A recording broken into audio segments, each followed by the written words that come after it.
Welcome to double seven media. నేను మీ ఆదినారాయణ. నా video చూస్తున్న ప్రతి ఒక్కరూ లైక్ చేసి, షేర్ చేసి, కామెంట్ చేసి, అలాగే ఛానల్ను సబ్స్క్రైబ్ చేసుకోవాలని కోరుకుంటున్నాను. పిఠాపురం నియోజకవర్గంలో జరుగుతున్న రాజకీయ పరిణామాలను బట్టి చూస్తే అక్కడ వర్మ గారిని పూర్తిగా రాజకీయంగా దెబ్బ కొట్టడానికి జనసేన పార్టీ ప్రయత్నం చేస్తుందా అనే అనుమానాలు రాక తప్పదు. 2024 ఎన్నికల్లో జనసేన పార్టీ అధినేత పవన్ కళ్యాణ్ గారి గెలుపు కోసం అక్కడ వర్మ గారు చాలా కష్టపడ్డారు. అయితే ఎన్నికల తర్వాత ఆయనకు ఎమ్మెల్సీ ఇస్తానన్నారు మొదటి విడతలోనే. అయితే ఎమ్మెల్సీ పదవి కూడా ఆయనకి ఇవ్వలేదు. అలాగే జనసేన పార్టీ ఆవిర్భావ సభలో నాగేంద్ర బాబు గారు చేసిన వ్యాఖ్యలు కూడా అప్పుడు ఒక సంచలనంగా మారాయి.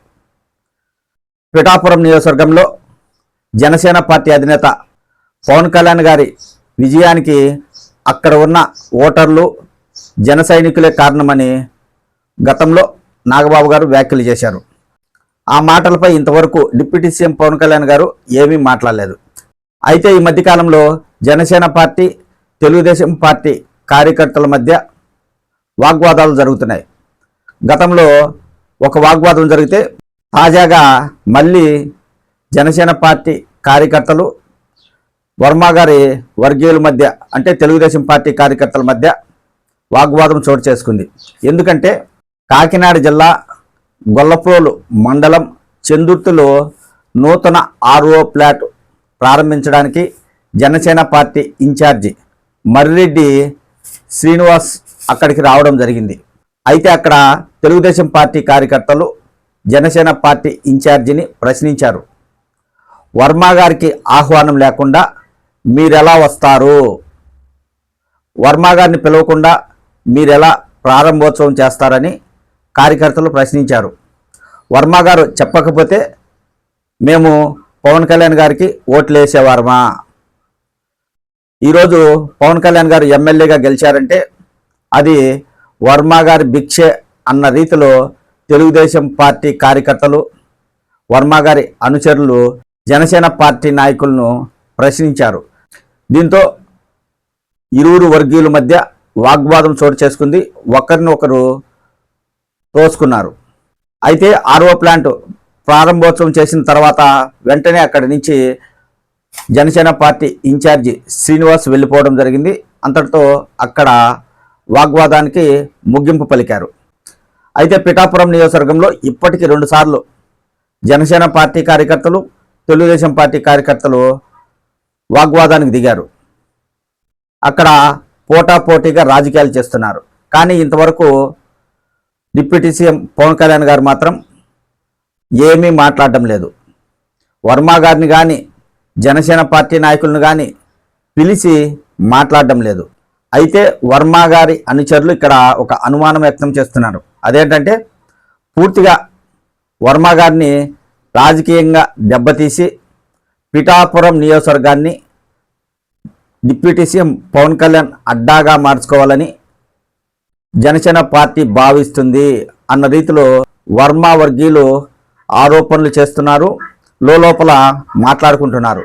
ఎందుకంటే ఇప్పుడు ఒకసారి పవన్ కళ్యాణ్ గారు పిఠాపురం నియోజకవర్గంలో గెలిచారు కాబట్టి ఇకపై ఆయన అక్కడి నుంచే పోటీ చేసే అవకాశం ఉంటుంది. అందుకు ఆయన ఒక వ్యూహాత్మకంగా అడుగులు ముందుకు వేస్తున్నారు అని తెలుస్తుంది రాజకీయ పరిణామాలను బట్టి చూస్తే. అక్కడ మనం ముఖ్యంగా ఒకటి గమనించాలి. ఏంటంటే గతంలో వైఎస్ఆర్ కాంగ్రెస్ పార్టీ తరఫున పోటీ చేసిన మాజీ ఎమ్మెల్యే పెండెం దొరబాబు, తెలుగుదేశం పార్టీ నేత వర్మ ఇద్దరు గతంలో ఎమ్మెల్యేలుగా పోటీ చేశారు. వారిద్దరి మధ్య రాజకీయ వివాదం ఉంది.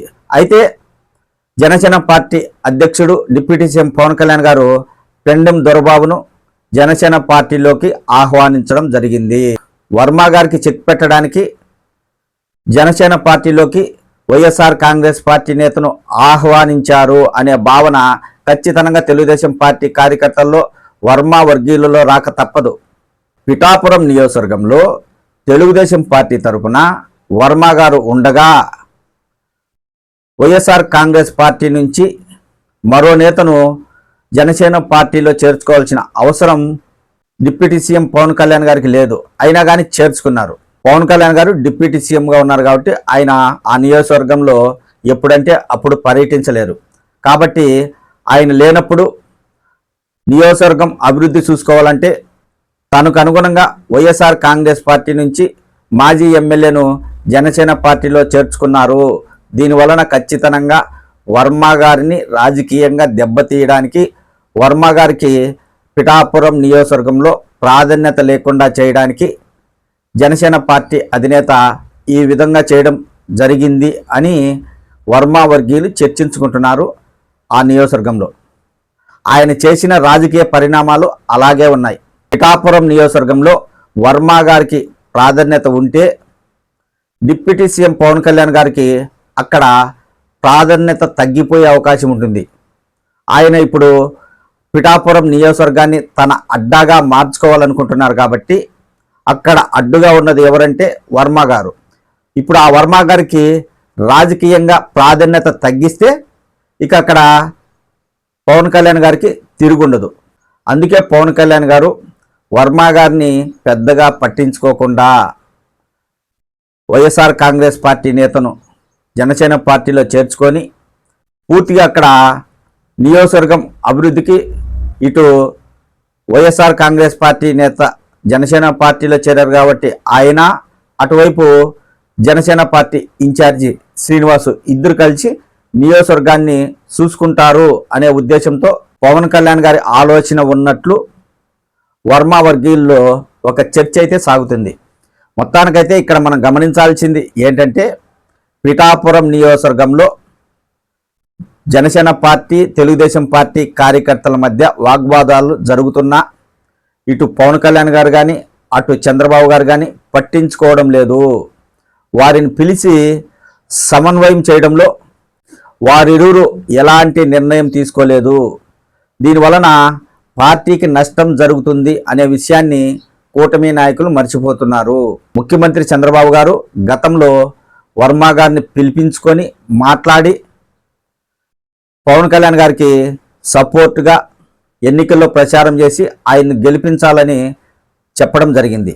అయితే ఇప్పుడు అదే నియోజకవర్గంలో జనసేన పార్టీ టీడీపీ పార్టీ కార్యకర్తల మధ్య వాగ్వాదాలు జరుగుతుంటే ఇప్పుడు అలా జరగకుండా పార్టీకి నష్టం కలగకుండా వర్మ గారిని కానీ జనసేన పార్టీ నాయకులు కానీ పిలిపించి మాట్లాడాల్సిన బాధ్యత ముఖ్యమంత్రి చంద్రబాబు గారికి, డిప్యూటీ సీఎం పవన్ కళ్యాణ్ గారికి వారిద్దరికి ఉంది.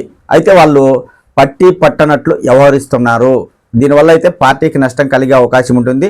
ప్రస్తుతానికైతే వర్మ గారు ఏమీ మాట్లాడరు. ఎందుకంటే పార్టీ అధికారంలో ఉంది కాబట్టి ఆయన ఏదైనా మాట్లాడితే పార్టీని వీడిపోవాల్సి వస్తుంది.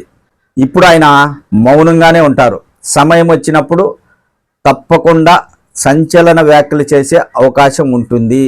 ఏది ఏమైనా పిఠాపురం నియోజకవర్గంలో రాజకీయ పరంగా వర్మ గారికి ప్రాధాన్యత తగ్గించడానికి జనసేన పార్టీ నాయకులు ప్రయత్నాలు చేస్తున్నారు అనేది అక్కడ జరుగుతున్న రాజకీయ పరిణామాలను బట్టి చూస్తే ఎవరికైనా అర్థమవుతుంది. పిఠాపురం నియోజకవర్గం ఇకపై పవన్ కళ్యాణ్ గారి అడ్డాగా మారిపోతుంది. ఇక ఎప్పుడు ఎన్నికలు వచ్చినా ఆయన అక్కడ నుంచే పోటీ చేసే అవకాశం ఉంటుంది.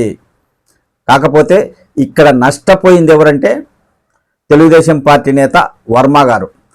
మరి ఆయనకు రాజకీయంగా ఎలాంటి ప్రాధాన్యత ముఖ్యమంత్రి చంద్రబాబు గారు కల్పిస్తారో వేచి చూడాలి.